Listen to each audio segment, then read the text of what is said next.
Today's video is sponsored by Nobility.co.uk, the leading company in selling legal titles in the United Kingdom.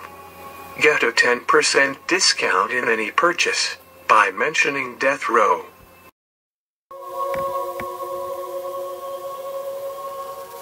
A nightmare 22 years ago, on April 27, 2001, in which Philip Dean Hancock claimed he killed Robert Jett Jr., 37, and James Lynch, 58, after they tried to hold him against his will.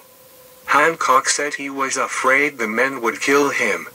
Sean Tarp, the only eyewitness to the murders, testified at trial that Jett ordered Hancock into a metal cage before the shooting.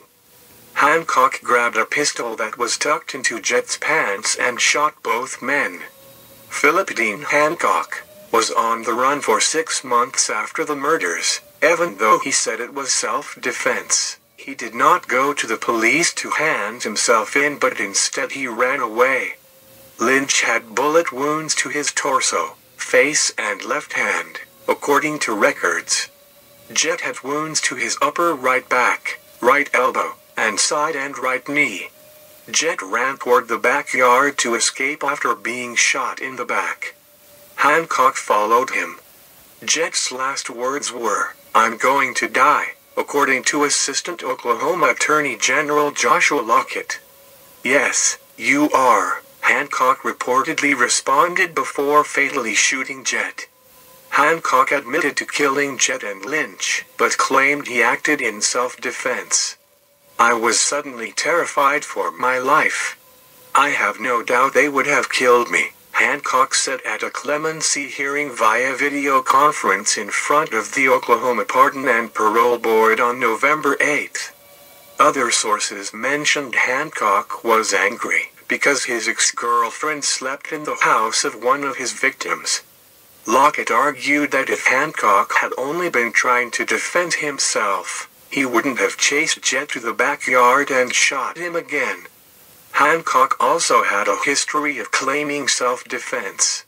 In 1982, Hancock shot another man dead and claimed it was in self-defense. He was convicted of manslaughter. Hancock acknowledged that he killed the men, but maintained he did so out of self-defense after he was attacked by them on April 27, 2001. At Jett's home. Not in dispute in the case was that Jett ordered Hancock to get into a cage while wielding a metal bar, a witness said. They had consumed methamphetamine and had a disagreement about a pack of cigarettes. Hancock told the Oklahoma Pardon and Parole Board that Jett was bludgeoning him with a metal tool while Lynch, 57, held him down in an armbar chokehold. He said he shot the men after getting control of Jett's pistol. "I was in a life-or-death situation," Hancock told the board via a video link from prison. "They forced me to fight for my life. I absolutely regret, with all of my heart, that those men died as a result of the nightmare situation that they themselves created," he said. "I did what I had to do to save my life. Chasing someone down, telling them you are about to kill them and then doing it is not self-defense," Assistant Attorney General Joshua Lockett said. An Oklahoma County jury rejected the self-defense claim in 2004, found him guilty of first-degree murder, and chose death as punishment. Afterward, the trial judge wrote in a report that Hancock attacked both victims without provocation, and at no time expressed any remorse. Hancock was previously convicted of first-degree manslaughter in a 1982 fatal shooting that he also said was self-defense. The Oklahoma Pardon and Parole Board voted 3-2 on November 8, 2023, to recommend clemency after Hancock insisted he acted in self-defense, a rare move that was not legally binding for the governor to follow.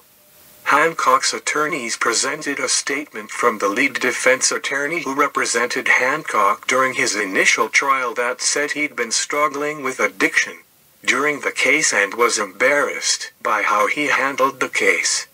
On November 30, 2023, Philip Dean Hancock, 59, received a 3-drug lethal injection at the Oklahoma State Penitentiary and was declared dead at 11:29 a.m. His execution went forward once Republican Governor Kevin Stitt declined to commute his sentence, despite a clemency recommendation from the state's Pardon and Parole Board. The execution did not begin until after 11 a.m. The night before, the death row inmate ordered a simple last meal, fried chicken dark meat with no sides. Hancock, while strapped to the gurney inside the execution chamber, thanked his legal team and reiterated his claim that the killings were in self-defense. He added that he hoped to be exonerated after his death. Hancock also criticized Attorney General Gentiner Drummond's office, which handled Hancock's post-conviction prosecution. "They're vile. They're virtueless. They're without honor," Hancock said. Hancock had long claimed he shot and killed Robert Jett Jr., 37, and James Lynch, 58, in self-defense after the two men attacked him inside Jett's home in South Oklahoma City. Hancock's attorneys claimed at a clemency hearing this month that Jett and Lynch were members of outlaw motorcycle gangs and that Jett lured Hancock, who was unarmed, to Jett's home. A female witness said Jett ordered Hancock to get inside a large cage before swinging a metal bar at him. After Jett and Lynch attacked him, his attorneys said, Hancock managed to take Jett's pistol from him and shoot them both. The execution was delayed about an hour while Hancock, strapped to a gurney, waited while the process was held up for legal reasons and while awaiting a chaplain to arrive. Hancock's legal team asked to postpone the execution less than an hour before it's set to begin Thursday morning. But Stephen Harp, director of the Department of Corrections, said it was kind of late in the game. Harp described Hancock's demeanor as entertaining and in good spirits. As the curtains lifted, Hancock smiled and said, "Where are my enemies at?" according to the Associated Press reporter Jake Bleiberg, who witnessed the execution. Hancock is the 4th Oklahoma inmate to be executed this year, and the 11th since Oklahoma resumed executions in October 2021 following a nearly 6-year hiatus resulting from problems with lethal injections in 2014 and 2015. Oklahoma has executed more inmates per capita than any other state since the 1976 reinstatement of the death penalty. Thank you for watching Death Row.